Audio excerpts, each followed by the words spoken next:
Station 11. Mr. Buffett and Mr. Munger, thank you for taking my question. My name is Feroz Qayyum, and I'm from Mississauga in Canada, and now live in New York. My question is how to best emulate your success in building your circle of competence.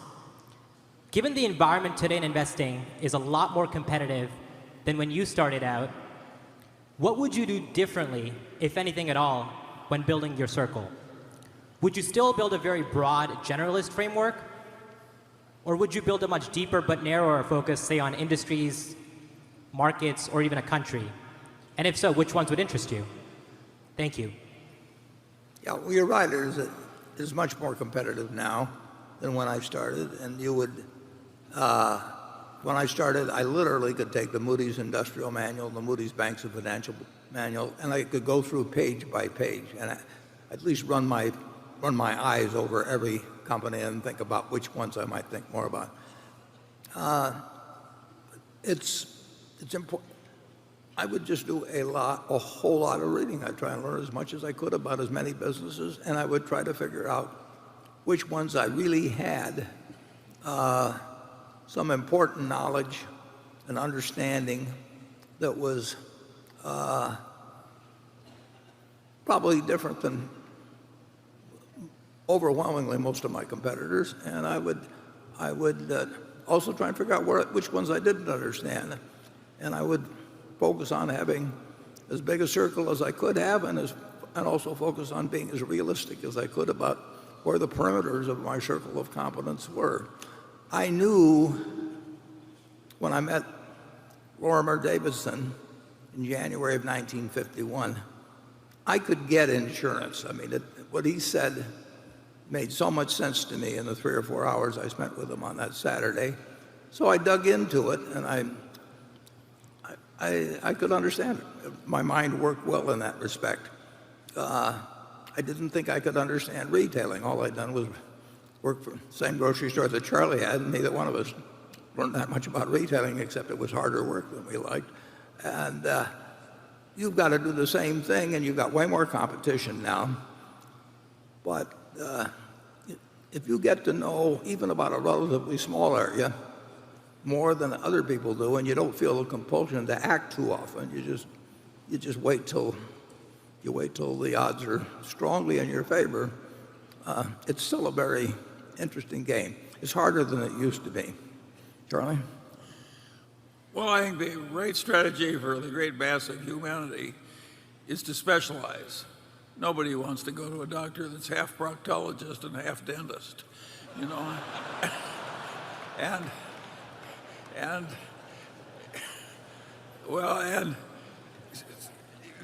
So the ordinary way to succeed is to narrowly specialize.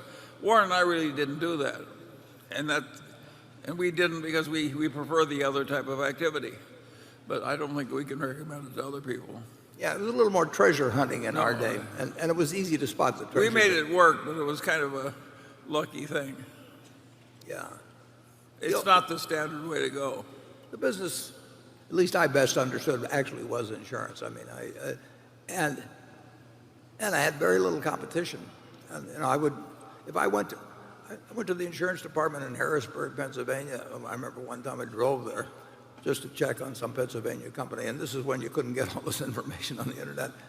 And I went in and I asked about some company, and the guy said, "You're the first one that's ever asked about that company." And there wasn't a lot.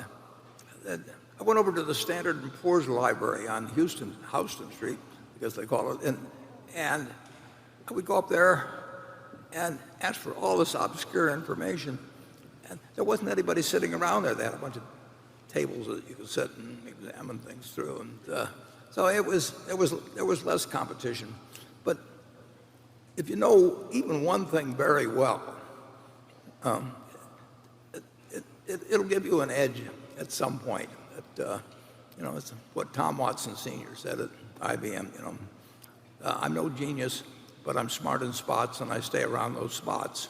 And that's basically what Charlie and I try to do, and I think that's probably what you can do, but you'll find that those spots. Yeah, we did it in several fields. That's hard. And we got our head handed to us a few times, too. Yeah. Okay, Andrew. Thanks, Warren. Governance question from a shareholder. Larry Fink of BlackRock has predicted that in the near future, all investors will be using ESG, environmental social governance metrics, to help determine the value of a company. I'm worried we don't score well on everything from climate to diversity to inclusion. How well do you think Berkshire measures up on those metrics, and are they valuable metrics?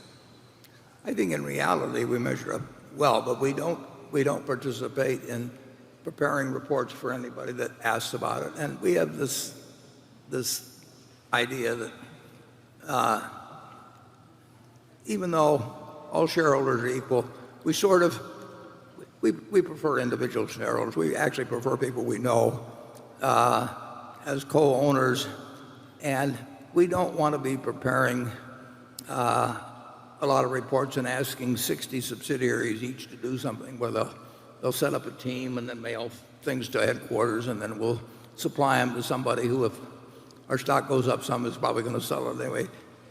We want our managers to do the right things. We give them enormous latitude to do that, and I think that our batting average really is quite good. You saw in the movie we talked about having 100% of the electricity we sell in Iowa come from essentially wind generation.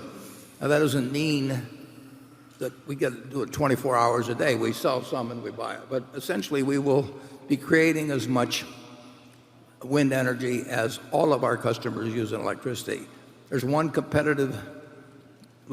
there's one other utility, electric utility, that's about our size and roughly our size in Iowa, and they have practically no wind resources, and the wind blows where they exist too. But we will have that 100%. As a matter of fact, it's a moving target because we do so well.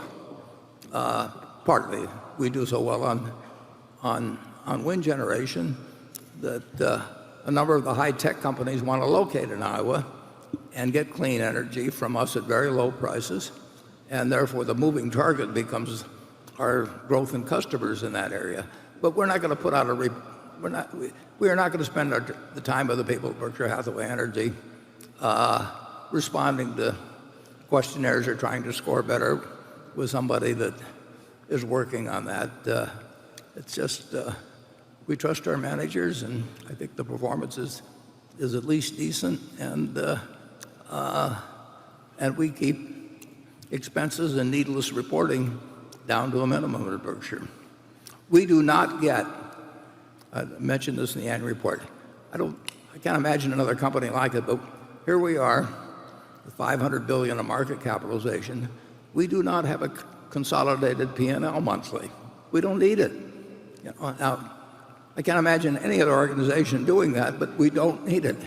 And we're not going to tie up resources, people resources, doing things we don't need to do just because it's the sort of standard procedure in corporate America. And corporate America is very worried about, in general, they're very worried about whether somebody's going to upset their apple cart, and with activists and everything. So they want to be very sure that every shareholder is happy on issues like that. And in the end, fortunately, we don't have to worry about that, so we don't have to run up a lot of expenses doing things that don't actually let us run the business better. Charlie? Well, I think in Berkshire, the environmental stuff is done one level down from us. And I think Greg Abel is just terrific at it. And so I think we score very well.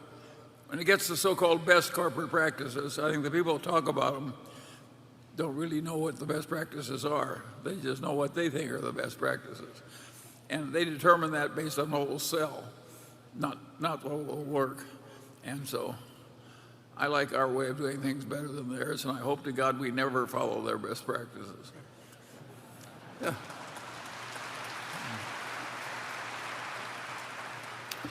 I'd like to point out one thing on independent directors. I mean, I've been on 20 public company corporate boards, not counting any Berkshire or its subsidiaries. So I've seen a lot of corporate boards operate, and the independent directors, in many cases, are the least independent. I mean, if the income you receive as a corporate director, which typically may be around $250,000 a year now, if that's an important part of your income, and you hope that some other corporation calls the CEO and says, "How's so-and-so as a director?" and the current CEO, your CEO says, "Oh, he's fine," never raises any problems. And then you get on another board at 250,000, and that's an important part. How in the world is that independent? I mean, I really, just on observation,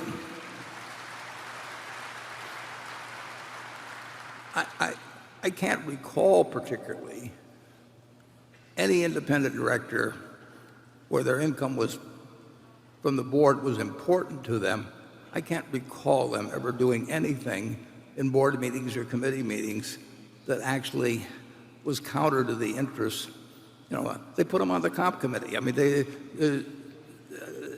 they're just not going to upset the apple cart because what they're.